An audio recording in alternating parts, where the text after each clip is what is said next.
Dans cette vidéo, nous allons voir comment enregistrer donc un fichier au format PowerPoint et même au format par exemple PDF et format diapositive.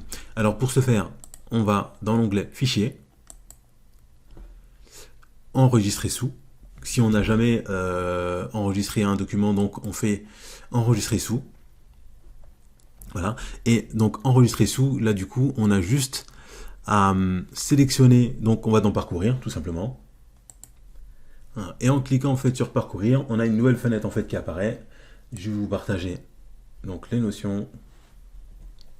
Voilà. Donc par exemple, ici on a des dossiers et c'est à ce niveau-là en fait que vous allez choisir. Donc là, donc là vous mettez le nom du fichier et là on a donc le type, la présentation. Donc là c'est le fichier sur lequel voilà, je suis en train de travailler, PPTX.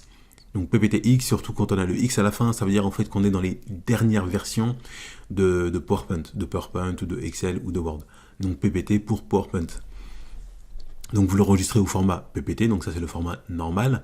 Vous pouvez l'enregistrer au format PDF, donc sachant, je pense que un PDF, donc c'est un document qui est destiné uniquement à la visualisation. Ça veut dire que c'est un document en fait qu'on ne peut pas modifier.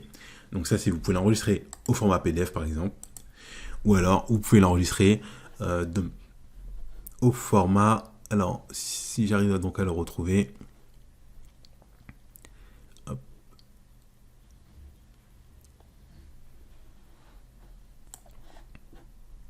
Donc au format, voilà, il est ici, donc le format diaporama, diaporama PowerPoint. Donc ça c'est si vous voulez enregistrer donc directement votre fichier en format diapositive, ça veut dire que la personne ensuite qui va ouvrir ce fichier là, elle verra donc directement le format en diaporama. Voilà, donc on a vu PPT, donc présentation PowerPoint, PDF, donc vous avez juste à faire, vous cliquez dessus, vous mettez un nom de fichier, ensuite vous cliquez sur enregistrer. Bon, ça vous savez faire. Et voilà le diaporama PowerPoint PPSX. Voilà, donc là on revient, juste pour vous montrer en fait ce que ça donne au niveau du diaporama. Si on enregistre le fichier au format diaporama, c'est ça qu'on aura. Donc je vais dans diaporama à partir du début par exemple. Voilà, et donc on aura directement ça. Donc le mode présentation. Voilà, là je clique sur les fenêtres, sur les flèches du clavier ou sur la souris et on avance.